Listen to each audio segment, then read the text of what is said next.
Bro hi bro. Hi అన్న. ఇప్పుడు పిఠాపురంలో వర్మకి ప్రాధాన్యత లేదని ఇప్పటికే టీడీపీ వాళ్ళందరూ కూడా అంటున్నారు. సో నిన్న జరిగిన ఒక సంఘటన, శంకుస్థాపన పనులు చేస్తున్నప్పుడు వర్మని లోపలికి అలో చేయలేదని ఆయన ఒక పెద్ద ఇష్యూ చేస్తున్నారు, టీడీపీ తక్కువ చేస్తున్నారు.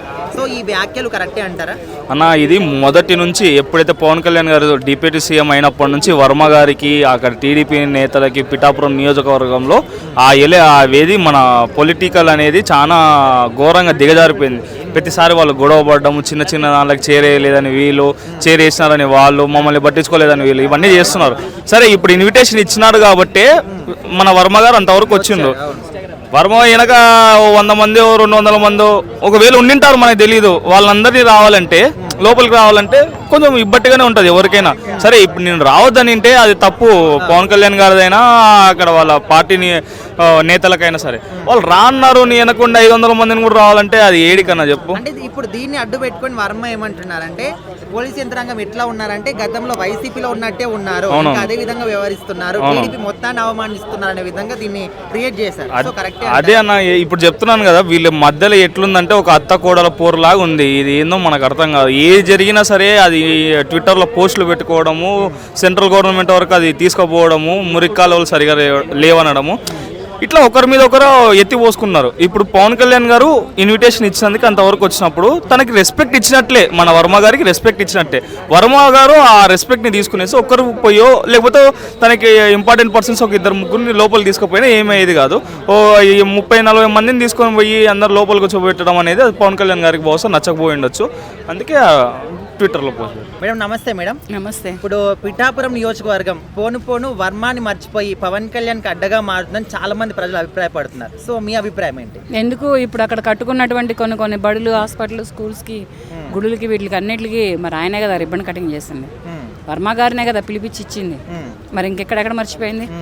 అంటే నిన్న కొన్ని కార్యక్రమాలకు శ్రీకారం చుట్టడానికి వచ్చినప్పుడు వర్మని లోపలికి అలో చేయలేదంట. సో అక్కడ దానికి కారణం ఏంటని కూడా వాళ్ళు చెప్పారు. ఎందుకంటే నువ్వు ఒక్కడి వస్తే సరే, వెనకాల 20 మందిని వేసుకొస్తే మేము అలో చేయమని చెప్పారు. సో దానికి రచ్చ చేశాడు వర్మ. సో ఇది కరెక్టే అనుకోవచ్చా? అదెందుకు చేస్తాడు? ఆయన కూడా ఎంతవరకు వెళ్ళాలో అంతవరకే వెళ్ళాలి. అంతేగాని ఇప్పుడు ఒక లేడీ డెలివరీ అవుతుంది, ఆ లేడీ వరకే థియేటర్లోకి వెళ్తుంది, మిగతా వాళ్ళందరూ ఎవరు వెళ్ళరుగా. అలాగే ఈయనకి ఎంతవరకు రైట్స్ ఉన్నాయో అంతవరకే వెళ్ళాలి. హద్దు మీరు వెళ్తే ఎవరు రానివ్వరు కదా. ఇతనికి తెలుసు కదా. అలా ఇంతకు ముందు అతను ఆ నియోజకవర్గానికి, పిఠాపురం నియోజకవర్గానికి పనిచేసిన ఒక నాయకుడు కదా. మరి ఆ నాయకుడికి ఆ మాత్రం తెలియదా? ఇవన్నీ ఏంటంటే రమ్మన్నప్పుడు ఎలా వెళ్ళాలో అలాగే వెళ్ళాలి. ఇప్పుడు రావద్దు, నువ్వు వస్తే మేము తలదేస్తాం కాలు తీస్తాం అని బెదిరించలేదుగా. రమ్మని మన ఇన్విటేషన్ ఇచ్చారు కదా, ఆహ్వానం వచ్చింది కదా. వచ్చింది అంటే ఇక్కడ మీకు ఒక రెస్పెక్ట్ ఉన్నట్టే కదా లెక్క. మరి ఈ లెక్కలన్నీ వదిలేసుకొని ఈ మాటలన్నీ ఎందుకు వస్తున్నాయి ఇక్కడ అంటే, వీళ్ళలో కొన్ని ఫేక్ మాటలు ఉన్నాయని అర్థం. అన్ని నిజాలు కావు, అన్ని అబద్ధాలు కావు. ఇది కూడా కొంచెం ఆలోచిస్తారు. వర్మ ఏం చేశారంటే లోపలికి అలో చేయలేదని చెప్పేసి టీడీపీ పార్టీని మీరు తక్కువ చేసి చూస్తున్నారా, ఇంకా వైసీపీ యంత్రాంగమే ఉందనుకుంటున్నారా, టీడీపీ జెండాను అవమానిస్తున్నారని కొన్ని రకాలుగా మాట్లాడారు. సో ఇవన్నీ వ్యాఖ్యలు కరెక్టే అంటారా వర్మ చేసినవి? అక్కడ అసలు వైసీపీ యంత్రాంగం ఎక్కడుందని చెప్పేసి మాట్లాడతారు, ఇంకా వ్యవహరిస్తున్నారని చెప్పేసి. అసలు వైసీపీ యంత్రాంగం అక్కడ ఎక్కడ నడుస్తుంది? ఫస్ట్ అది లేదు కదా. వైసీపీ ఇప్పుడు ప్రస్తుతానికి భూస్థాపితం అయిపోయింది. వైసీపీ భూస్థాపితం అయిపోయినప్పుడు అటువంటప్పుడు ఇవన్నీ ఎక్కడి నుంచి వస్తాయి? రావు కదా. రావాలి అంటే కూడా దానికి కూడా ఉంటుంది కదా. వైసీపీ యంత్రాంగం ఎక్కడి నుంచి ఉందా? వైసీపీ యంత్రాంగం నడవడానికి ఇప్పుడు నడుస్తుంది అక్కడ ఎవరు యంత్రాంగం? టీడీపీ, కూటమి ప్రభుత్వం. కూటమి వాళ్ళే చూసుకుంటారు, మధ్యలో వైసీపీని ఎందుకు తీసుకొచ్చారు? ఇది రాంగ్. ఈ మాటకి ఎవరు ఓటేయరు, ఇది క్యాన్సల్. అసలు వర్మకి అసలు పిఠాపురంలో ఆయన ప్రాధాన్యత ఉంటుందంటారు? అసలు మొత్తానికి వర్మ అంటే పేరు మర్చిపోయే స్థితికి వస్తుంది అనుకోవచ్చా? ఏమి మర్చిపోరు. కాకపోతే ఆయన ఓపిక పడితే మంచి ఫలితం ఉంటుంది, మంచి రిజల్ట్ వస్తుంది. కాకపోతే అతను ఓపిక పట్టాలి. ఓపిక పట్టకపోతే మనం చేయగలిగింది ఏం లేదు. ఓపిక పట్టకుండా నేను ఆ పార్టీలోకి వెళ్ళిపోతాను, ఈ పార్టీలోకి వెళ్ళిపోతానని వెళ్ళిపోయారనుకో, మనం చేయగలిగింది ఏమీ లేదు. ఆయనకి ఫస్ట్ ఇక్కడ రాజకీయంలో ఓనమాలు నేర్పింది ఎవరు? వైసీపీ నేర్పలేదు కదా, చంద్రబాబు నాయుడు గారే కదా. పిఠాపురం నియోజకవర్గంలో ఈ పవన్ కళ్యాణ్ గారు రాకముందులో పిఠాపురంలో వర్మ ఎవరో తెలియదు. పిఠాపురం నియోజకవర్గం వరకే తెలుసు వర్మ అంటే. కానీ ఇతర రాష్ట్రాలు, ఇతర ఊర్లు, ఇతర ప్రదేశాలు ఎవరికి తెలియదు. ఈ వర్మ అనే పేరు ఎక్కడ ఫేమస్ అయింది? పవన్ కళ్యాణ్ గారు బట్టి. పవన్ కళ్యాణ్ గారు పిఠాపురంలో పోటీ చేయబట్టి, పదవి ఈయనకు రాబట్టి వర్మ గారి పేరు ఫేమస్ అయింది. ఇక్కడ తెలియదా ప్రభుత్వం ఎటుంది, ప్రభుత్వం ఏం చేస్తుంది, ప్రభుత్వం నడవడికి ఎటుంది, ప్రభుత్వం అడుగులు ఎటు వేస్తుంది అని?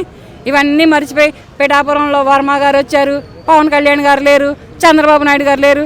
ఇవన్నీ ఏంటి చేతగాని మాటలని? ఇవన్నీ కావు. ఉన్నది ఒకటే నిజం. కూటమి ప్రభుత్వం మంచి విజయం సాధిస్తుంది, మంచి పనులు చేస్తుంది, మంచి సేవ చేస్తుంది. వీళ్ళందరినీ మించినటువంటి పవన్ కళ్యాణ్ గారు ఎక్కడంటే అక్కడ ఎప్పుడంటే అప్పుడు ఉరుకులు పరుగులు తీస్తున్నారు. రాకెట్లు రైళ్లు కూడా ఉరకవు, ఒక రేసు గుర్రంలా ఉరుకుతున్నారు. 50 ఏళ్ళు దాటిన ఒక మనిషి కూడా 50 ఏళ్ళులా లేకుండా 20 ఏళ్ల యువకుడు లెక్క పరిగెడుతున్నారు. అంటే అతను ఎంత ప్రజల సేవకుడో, ఎంతటి ప్రజల నాయకుడో ఇదంతా ప్రజలకు తెలుసు. Bro hi bro. Hi bro. ఇప్పుడు పిఠాపురంలో పవన్ కళ్యాణ్ గారు అంటే దేశం అంతా కూడా పేరు వినిపిస్తుంది పవన్ కళ్యాణ్ గారు. సో ప్రజెంట్ ఆయన పరిపాలన ఎట్లా ఉంది అనిపిస్తుంది?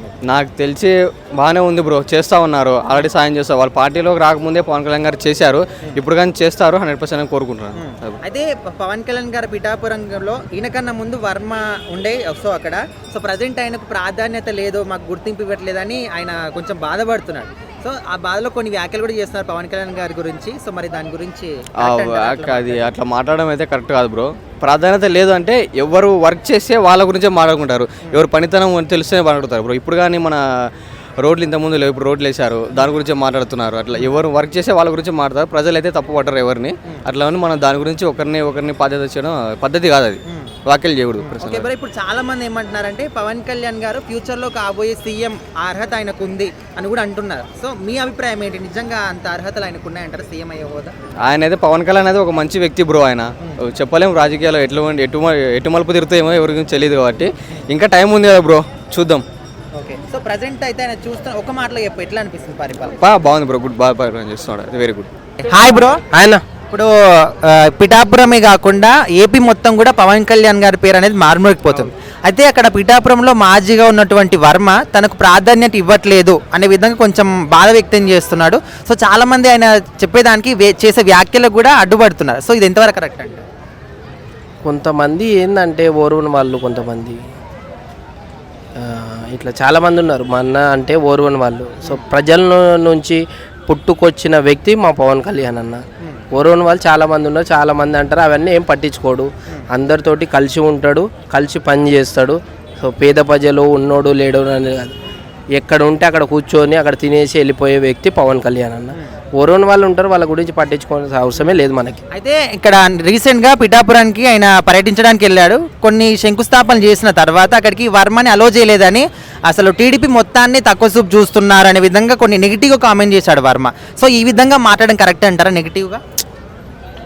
ఇప్పుడు వర్మ గారిని రావద్దని ఏం చెప్పలే కదా, అంటే ఆయనకు ఇన్విటేషన్ ఇచ్చినందుకు అక్కడికి వచ్చాడు. కాకపోతే ఆయనతో పాటు ఉన్న ఒక 20-30 మందిని కూడా లోపలికి అలో చేయాలని ఆయన ఈ విధంగా మాట్లాడుతున్నాడు. మరి రావాల్సింది కదన్న ఆయన గిట్ట లోనికి, మరి ఎందుకు రాలేదు ఆయన? అంటే నేను ఒక్కనే కాదు, నాతో పాటు ఉన్న 30 మంది కూడా లోపలికి అలో చేస్తేనే వస్తా. ఎందుకు? వాళ్ళందరూ వస్తేనే రావాల్సింది లేదు, నువ్వు ఒక్కడిని వచ్చినా సరిపోతుంది కదా. వాళ్ళందరూ రావాలని రూల్ ఏం లేదు కదా, మెయిన్ నువ్వు కదా, నువ్వు రావాలి. మరి వాళ్ళని గిట్ట రమ్మంటేనే నువ్వు వస్తా, లేకపోతే రానంటే మరి ఇంటికి పో. మళ్ళా ఇంటికి పోయి వాళ్ళతోటే ఉండు, ఎవరైతే ఉన్నారో 30 మంది వాళ్ళ దగ్గరికి వెళ్ళిపోయి ఇంటికి కార్ వేసుకొని మళ్ళీ ఇంటికి రిటర్న్. సరే, ఓవరాల్గా ప్రజెంట్ పవన్ కళ్యాణ్ గారి పరిపాలన ఎట్లా ఉందంటే ఒక మాటలో ఏం చెప్తారు? సూపర్.